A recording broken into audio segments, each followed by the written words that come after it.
Dr. José Roberto, geriatra, já está aqui e vai responder dúvidas. Então, se você tem alguma dúvida, se você quer saber formas de se viver melhor, né, tanto agora no presente quanto para o futuro, ligue no 3315-1390, que a produção pega a sua ligação e passa para mim e o doutor responde, tá bom? Tudo bem, doutor? Vamos começar com a primeira aqui, ó, que a gente já tem algumas aqui, vamos lá. A Marta Souza, ela tem 49 anos e toda vez que ela fica em pé, ela sente tontura. Esse já foi um assunto que a gente discutiu bastante aqui, eu acho importante. E não é tontura, não é labirintite, então o que a Marta tem não é labirintite. Que é o medo de todo mundo achar, né? O que está acontecendo, ela precisaria medir essa pressão quando ela muda de posição. Provavelmente a pressão dela está caindo, a hipotensão ortostática. Então quando ela muda de posição, ela tem uma queda de pressão. A gente não sabe se ela já toma remédio de pressão, se ela tem diabetes, que favoreceria esse quadro. Tem alguns antidepressivos que são da classe dos tricíclicos, que favorecem um quadro de hipotensão ortostática. E uma coisa que também favorece isso é a falta de líquido no organismo. Então, cuidar com isso, tomar bastante líquido. Né? A falta de água deixa tonto. A falta de água vai fazer com que quando eu levante, né, eu tenha uma queda de pressão. Essa tontura que ela tem, se ela estivesse podendo ouvir a gente estar participando, ela dura pouco tempo. Ela levanta, mas aí o organismo é sábio, ele desvia o fluxo dos músculos para a cabeça, para órgão nobre. Então aí essa tontura passa rápido, mas ela tem uma tontura e que no idoso esse rápido pode ser uma queda. Perfeito. Olha, o Dr. José Roberto está respondendo as dúvidas, tá, pessoal? Aproveita, liga, 3315-1390, é a sua chance de saber tudo a respeito da sua saúde. O senhor Roberto, charado Dr. Roberto, tem 73 anos e nunca ficou gripado. Ó, coisa boa, hein? Um privilegiado. Privilegiado. Ele pergunta se isso é bom ou ruim. É ótimo, Roberto. Na verdade, você deve ter um sistema imunológico bem acima da média. E principalmente, como é que faz para ter isso também? A gente precisaria conversar um pouquinho para ele. Ele não deve fumar, não deve fazer abuso de bebida alcoólica, deve ter uma prática de atividade física regular e uma boa alimentação. Né? Esse seria o segredo para todo mundo que está nos ouvindo. E alguns, né, devem ter algum privilégio genético, que deve ter um sistema imunológico melhor que a média, porque não ficar gripado até hoje é privilégio. Aí dizem que quando você não fica gripado por muito tempo, quando vem a gripe, ela vem com tudo, é verdade? Não, na verdade, depende do vírus que está infectando ele.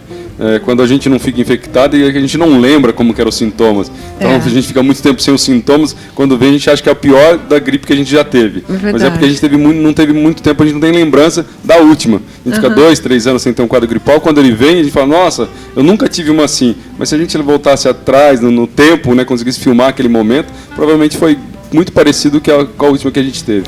Perfeito, vamos lá. Dona Judite tem 60 anos e sente muita dor no calcanhar esquerdo quando anda.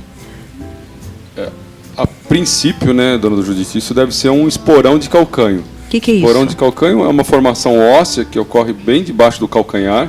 Ele forma uma pontinha e fica mais ou menos como um prego. Ela tem uma sensação de que está espetando alguma coisa no calcanhar dela quando ela anda. Então, por quê? Porque quando ela põe o peso do corpo em cima desse osso, dessa ponta, ele aperta e tem uma inflamação ali do local e dói. Incomoda bastante. Tem que procurar um fisioterapeuta?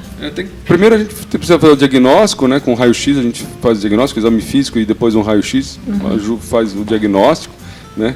E aí muitas vezes com fisioterapia e remédios. Tem uma amiga minha, doutor José, que ela não consegue nem apoiar o pé no chão, que ela sente essa dor aí, ó, no calcanhar também. Ela está fazendo fisioterapia. Então, sentiu a primeira dorzinha, já procura ver o que é, fazer né? o diagnóstico, né? Para a gente fazer o tratamento adequado, a gente tem que fazer o diagnóstico adequado. Então, tem que ver se ela já foi feito o diagnóstico. Às vezes ela parte para a terapia sem ter um diagnóstico adequado. Tem cura? Né? Não tem cura, mas tem uma melhora importante, né? Tem palmilhas para esporão de calcânio, que alivia o peso, né? Pode-se até chegar ao ponto de cirurgia, aí podemos falar em cura, mas normalmente isso não é necessário. Com exercício, com medicação e palmilha e perda de peso, ajuda. Se a pessoa estiver acima do peso, pode ser que ela tenha mais dores, então. Favorece, né? Mais carga em cima daquele pontinho. Entendi. Vamos lá. A Luciana Maria, minha xará, eu só não tenho a Maria no nome, mas Luciana eu tenho. Ela diz que a avó dela não quer mais tomar banho. Olha só, pessoal, essa é uma pergunta muito interessante, porque primeiro que o doutor José Roberto, geriatra, é especialista em Alzheimer. E agora há pouco a gente estava conversando a respeito desta pergunta da Luciana Maria e pode ter relação. Então, Luciana, presta atenção e todo mundo está escutando, porque é muito sério isso, tá? A avó da Luciana não quer mais tomar banho e diz que não quer mais morar sozinha. E fala que ninguém deveria deixá-la morar sozinha. Duas coisas podem acontecer. Uma é Alzheimer, que o Alzheimer é característico, eles não quererem tomarem banho. Falam que já tomou banho, eu já tomei banho hoje, para que eu vou tomar hoje? Porque ele esqueceu, mas ele não tomou banho naquele dia e acha que tomou. E às vezes pode ser um quadro depressivo. A depressão pode chegar ao ponto importante da pessoa não ter o autocuidado, não querer uma higiene pessoal e não querer tomar banho por isso. E aí ela pode ter um quadro depressivo porque ela reclama, e aí o mundo é pior, e as pessoas né, não cuidam dela, e ela não deveria morar sozinho porque ela não tem carinho, né, e aí pode ser isso. Então, duas possibilidades, olhando essa pergunta a grosso modo. Uma é uma possibilidade da doença de Alzheimer, e uma outra é um quadro de depressão, ou até as duas junto, que elas andam muito próximas. Tem que tomar cuidado, hein? Prestar atenção sempre. Nem todo idoso vai perder a memória, né, doutor? Não, de jeito nenhum. Perdeu a memória é doença.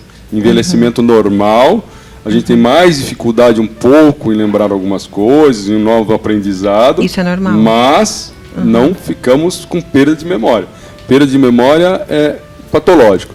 Outro dia eu estava lendo um artigo sobre Alzheimer, eu achei a frase do autor ótima, que vai resumir isso que a gente estava falando. O paciente normal, ele esquece, daqui a pouco ele esquece que ele esqueceu, e daqui a pouco ele lembra o que ele esqueceu. O paciente com Alzheimer, ele esquece, daqui a pouco ele esquece que esqueceu, e daqui a pouco importa o que ele esqueceu. Entendi. Vamos falar mais sobre isso no programa, né? Nos próximos programas vamos falar mais a respeito disso.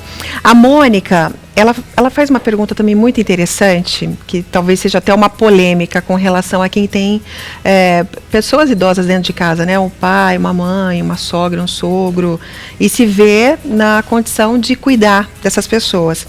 A Mônica, ela diz, quando não se tem condições de cuidar dos pais na velhice, o que fazer? Colocar num asilo? Na verdade, as instituições de longa permanência, né, isso chamado no mundo, ou asilo, aqui mais conhecido no Brasil, né, é um local onde o idoso, quando não tem condições de ser cuidado pela família, né, por vários motivos, seja ele financeiro, de eu que tenho que trabalhar e não tenho com quem deixar meu pai, né, tá certo? Não tenho condições de pagar um cuidador para ficar em casa, não posso parar de trabalhar para cuidar do meu pai, né? Quando meu pai já tem um Alzheimer, principalmente numa fase inicial que demanda muito tempo dessa pessoa, tá certo? E ela não tem condições, é uma indicação. E as pessoas ainda se sentem muito culpadas de colocar o pai numa instituição asilar, numa instituição de longa permanência. Mas a indicação é para isso, né? Quando a gente não tem condições, vai deixar um idoso com demência em casa, um Alzheimer, sozinho, não tem condições. Não tem condições. Vou parar de trabalhar e o sustento de todo mundo, como é que fica? Né? Pagar um cuidador, eu não tenho condições.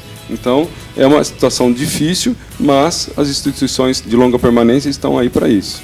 Então, antes de você julgar, né, porque muitas vezes a gente cai nesse erro, né, de julgar a pessoa, poxa vida, colocou o pai no asilo, tenta entender, né, o motivo da pessoa por ter feito isso, que muitas vezes a condição, né, psicológica, financeira, aperta e realmente não tem condições.